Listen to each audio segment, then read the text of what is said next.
శ్రీమాత్రే నమ. జై గురు దత్తాత్రేయ నమ.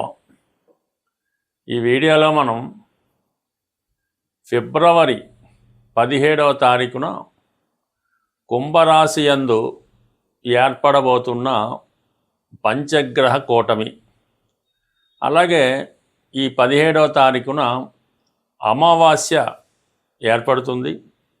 అలాగే ఒక గ్రహణ యోగం ఏర్పడుతుందన్నమాట. అంటే గ్రహణ యోగం అంటే సూర్యుడు, చంద్రుడు, రాహు ఒకే రాశిలోకి వచ్చినప్పుడు గ్రహణం యోగం ఏర్పడుతూ ఉంటుంది. ఈ గ్రహణ యోగంలో పుట్టినటువంటి జాతకులు ఎవరైనా ఉంటే వాళ్ళు జీవితంలో అనేక ఒడిదుడుకులు, ఇబ్బందులు ఎదుర్కోవడం జరుగుతూ ఉంటుంది. అంటే సాధారణంగా ఈ యోగాలు పుట్టినప్పుడు ఉన్నటువంటి యోగాలు ఆ వ్యక్తి యొక్క జీవితాంతం ఏదో విధంగా వెంటాడుతూ ఉంటాయి. అందుకనే వారు పుట్టినప్పుడు తగు విధమైనటువంటి పరిష్కారం చేసుకుంటే ఆ యోగం ఇబ్బంది లేకుండా జాతకుడు అభివృద్ధికి మళ్ళా కారణం అవుతూ ఉంటాయి. అలాగే ఈ ధనిష్ట 3-4 పాదాలు, శతభిషం 4 పాదాలు, పూర్వభాద్ర 1, 2, 3 పాదాలు ఈ కుంభరాశిలో ఉంటాయి. అంటే ఈ టైంలో ఎవరైనా మనకి ఈ ఫిబ్రవరి 17, 18, 19వ తారీఖు కొంతవరకు జన్మించినటువంటి పిల్లలు ఎవరైనా ఆ టైంలో జన్మిస్తే వారి జాతకంలో ఈ గ్రహణ యోగం ఏర్పడుతూ ఉంటుంది. కంపల్సరీగా వాళ్ళు ఆ టైంలో పుట్టిన పిల్లలకి శాంతి పరిహార కార్యక్రమాలు చేసుకోవడం వల్ల వాళ్ళ జీవితంలో అభివృద్ధి కలుగుతూ ఉంటుంది. మొత్తం మీద ఏంటంటే ఇప్పుడు ఏర్పడినటువంటి ఈ అమావాస్యతో కూడినటువంటి గ్రహణ యోగం వివిధ రాశుల వారికి ఏ విధంగా లాభపడుతుంది, ఏ విధంగా నష్టం జరుగుతుంది అన్న విషయాన్ని వివరంగా తెలుసుకునే ప్రయత్నం చేద్దాం. కన్యా రాశి వారికి ఫిబ్రవరి 17వ తారీఖున షష్ఠ స్థానంలో ఏర్పడినటువంటి పంచగ్రహ కూటమి అదే రోజు అమావాస్యతో ప్రారంభం అవడం వల్ల, గ్రహణ యోగం కూడా ఉండడం వల్ల మరి కన్యారాశి వారికి ఈ గ్రహ కూటమి ఏ విధమైనటువంటి ఫలితాన్ని ఇవ్వడం జరుగుతుంది అని పరిశీలించినప్పుడు 6వ స్థానం అంటే ప్రధానంగా శత్రువులు, రోగాలు, రుణాలు, అలాగే విజయస్థానం కూడా సక్సెస్ రావాలన్నా, ఎలక్షన్లో నెగ్గాలన్నా, ఒక ఇంటర్వ్యూలో విజయం సాధించాలన్నా, కొత్త ఉద్యోగం దొరకాలన్నా 6వ స్థానం బలంగా ఉంటే జాతకుడు ఎటువంటి అడ్డంకులు, ఆటంకాలు వచ్చినా దాన్ని అధిగమించి ముందుకు వెళ్ళడం జరుగుతూ ఉంటుంది. అటువంటి ప్రయత్నంలో మరి ఈ కన్యా రాశి వారికి ఈ 6వ స్థానంలో అమావాస్య ఏర్పడడం జరిగింది. రాహుతో కలిసి ఉండడం వల్ల గ్రహణ యోగం అంతే. దానివల్ల ఏమవుతుందంటే జాతకుడికి చాలా కాలంగా పెండింగ్లో ఉండిపోయినటువంటి ఒక దీర్ఘకాలిక కేసు లాంటిది ఏమైనా ఉంటే అది మీకు ప్రతికూలంగా తీర్పు రావడం జరుగుతూ ఉంటుంది. చాలా కాలంగా మనకి ఈ కేసులో మనం నెగ్గుతాం, దానివల్ల మనకి న్యాయం జరుగుతుంది, ఈ ప్రతిఫలం మనకు వస్తుంది అని ఆశిస్తున్న వారికి ఈ సమయంలో తీవ్రమైన నిరాశ ఎదురయ్యే అవకాశం ఉన్నది. అలాగే వ్యక్తిగతంగా మీకు ఏదో ఒక అనారోగ్య సమస్య ఏర్పడడం వల్ల, అంటే చాలా కాలంగా దాగి ఉన్నటువంటి రోగం ఒకటి పైకి రావడం జరుగుతూ ఉంటుంది. దానివల్ల అంటే అది వాళ్ళు మిగతా గ్రహాలు, మిగతా జాతక పరిస్థితులను బట్టి ఉండడం జరుగుతూ ఉంటుంది. ఏదైనా ఒక దీర్ఘకాలిక అనారోగ్య సమస్యకి గురవ్వడం జరుగుతూ ఉంటుంది. సో ఈ విధంగా హెల్త్ పరమైనటువంటి సమస్యలు రావడం జరుగుతూ ఉంటుంది. కోర్టు విషయాల్లో ప్రతికూలమైన తీర్పు రావడం జరుగుతూ ఉంటుంది. అలాగే ప్రధానంగా మీ కుటుంబంలో ఉన్నటువంటి వ్యక్తులతో, అంటే స్త్రీలతో విభేదాలు రావడం జరిగే అవకాశం ఉంది. ముఖ్యంగా కుటుంబంలోని స్త్రీల మధ్య, అంటే భార్యాభర్తల మధ్య, అత్తాకోడళ్ళ మధ్య, అంటే మొత్తం మీద ఈ స్త్రీల మధ్య వచ్చే విభేదాలు మీ వరకు చాలా ఇబ్బందిని కలిగించడం జరుగుతూ ఉంటుంది. ముఖ్యంగా ఈ రాశిలో ఉన్నటువంటి స్త్రీలకి ఎక్కువ మానసిక సమస్యలు, వేధింపులు, ఎరేస్మెంట్ లాంటివి జరిగే అవకాశం ఉంది. ఏదైనా ఉద్యోగం ఇస్తామని మిమ్మల్ని మోసం చేయడం కానీ, ఏదైనా డబ్బు అప్పిస్తామని మోసం చేయడం కానీ జరిగే అవకాశం ఉంది. లేదంటే కొన్ని సందర్భాలు ఎప్పుడో మీరు తీర్చేసినటువంటి పాత అప్పు మళ్ళా తీర్చాలని రావడం కానీ జరిగే అవకాశం ఉన్నది. బట్ ఏదైనా శత్రువుల వల్ల, రోగాల వల్ల, ఆర్థిక సమస్యల వల్ల ఇబ్బంది పడడం జరుగుతూ ఉంటుంది. బట్ ఏదైనా ఈ రాశివారు ఏదైనా కొత్త ప్రయత్నాలు టెంపరీగా వాయిదా వేసుకోవడం మంచిది. ఆరోగ్య విషయంలో చాలా వరకు జాగ్రత్త పడవలసి ఉంటుంది. అయితే ఆరోగ్యపరంగా మీకు ఏదైనా ఒక సమస్య ఉన్నది అని వైద్యులు చెప్పినప్పుడు దాన్నే కన్ఫర్మ్గా తీసుకొని ముందుకు వెళ్లకుండా వేరొక చోట కూడా మీరు సెకండ్ ఒపీనియన్ తీసుకోవడం వల్ల మరి దాన్ని బట్టి పూర్తి పరిస్థితి తెలిసింది తప్ప ముందుగానే కంగారు పడిపోయి లేని దాన్ని ముందుగానే మీరు ఊహించుకుంటే అది ఉన్నట్టు నిర్ధారణ జరిగి అవతల వాళ్ళు మిమ్మల్ని క్యాష్ చేసుకునే అవకాశం ఉంది. కాబట్టి సాధ్యమైనంత వరకు ఈ వైద్య సంబంధించిన విషయాల్లో 1-2 సార్లు సెకండ్ ఒపీనియన్ తీసుకొని ముందుకెళ్ళడం మంచిది.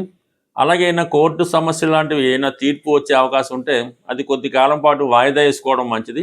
ఏదైనా ఒక ముఖ్యమైన సెటిల్మెంట్ లాంటిది, వివాహ సెటిల్మెంటో, వివాహం తర్వాత వచ్చే డౌరీ సెటిల్మెంటో, అది పరస్పరం వచ్చి పుచ్చుకునే విషయాల్లో ఏమైనా డిస్ప్యూట్స్ ఉంటే అవి కొంతకాలం వాయిదా వేసుకొని తర్వాత మీకు అనుకూలంగా ఉన్నప్పుడు మార్చుకోవాలి తప్ప ఈ సమయంలో ఎటువంటి సెటిల్మెంట్ పెట్టుకున్నా అది మీకు ఇబ్బంది కలిగే అవకాశం ఉంది.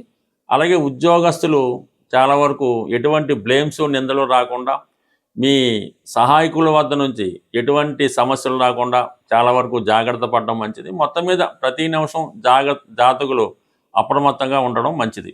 ఏదైనా ఒక నింద, అపవాదు రావడం కూడా ఈ సమయంలో కారణమవుతుంటుంది.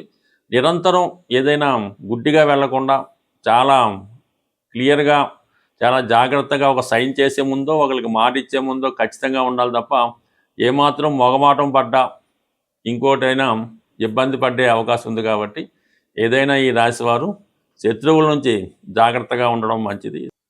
ఇప్పుడు మన ప్రస్తుత 17వ తారీఖున ఏర్పడుతున్నటువంటి అమావాస్యతో కూడుకున్నటువంటి గ్రహణ యోగం. అంటే దీనివల్ల చంద్రుడు ఇబ్బంది పడతాడు. అంటే చంద్రుడు బలహీన పడిపోతుంటాడు. పూర్తిగా బలహీన పడిపోవడం వల్ల కొన్ని రాసుల వారికి అది ఇబ్బంది కలుగుతూ ఉంటుంది. అలాగే రవి ఎప్పుడూ బలవంతుడిగానే ఉంటాడు. కానీ గ్రహణం పట్టిన సమయంలో రవి కూడా బలహీనం పొందుతూ ఉంటాడు. కంప్లీట్గా ఆ యోగ ప్రభావం వల్ల రవి తన సంపూర్ణ ఫలితాలు ఇవ్వడంలో ఆసక్తులు అవుతుంటాడు. ఆ కారణం వల్ల రవికి సంబంధించినటువంటి రాశుల వారు కూడా ఈ సమయంలో ఇబ్బంది పడడం జరుగుతూ ఉంటుంది.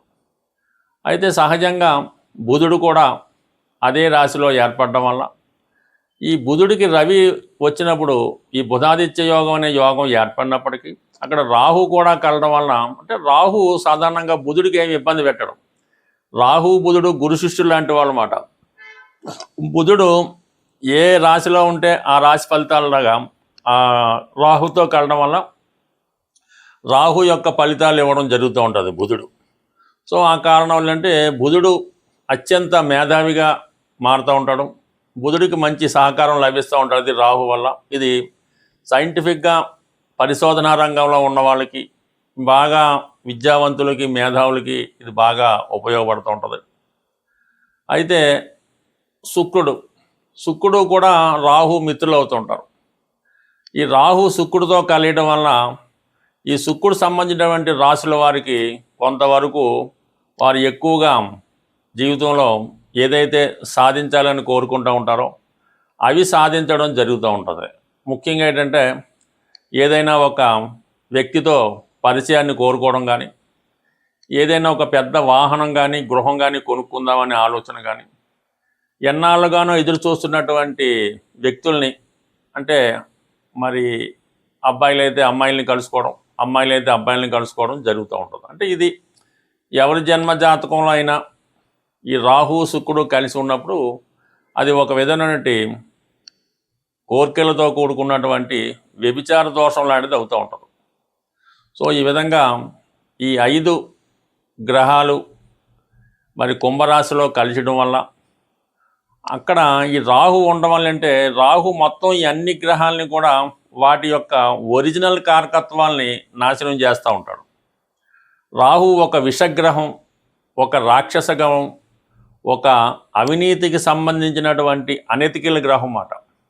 అతనికి ఇప్పుడున్నటువంటి చట్టాలతో కానీ, ధర్మంతో కానీ, న్యాయంతో కానీ ఏ విధమైన సంబంధం ఉండదు. తాను అనుకున్నది ఎలాగన్నా సాధించాలనే మనస్తత్వం ఉంటుంది. అంటే ఒక విధమైన వావి వరసలు ఉండవు, ఒక విధమైన నీతి అవినీతి ఉండదు.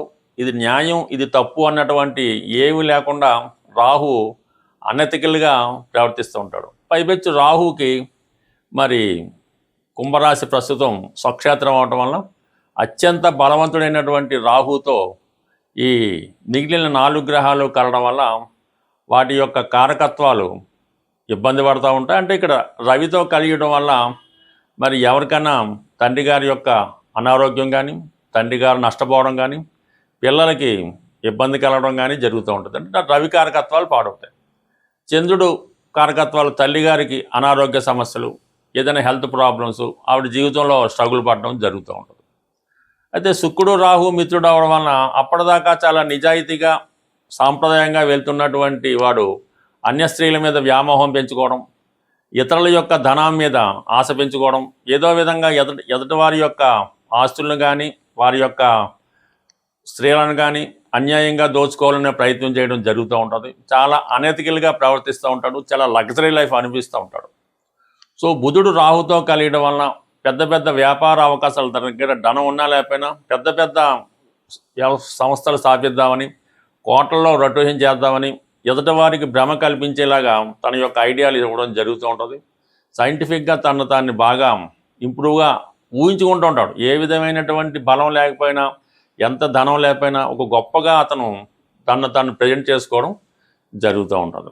మరి ఈ విధంగా ఏర్పడినటువంటి ఈ 5 గ్రహాల కూటమిలో కేవలం 2.5 రోజులు అటు ఇటుగా మాత్రమే చంద్రుడు ఉండి మీనరాశికి వెళ్ళడం జరుగుతూ ఉంటుంది. ప్రధానంగా ఈ శుక్రుడు మార్చి వరకు ఉండడం జరుగుతూ ఉంటుంది.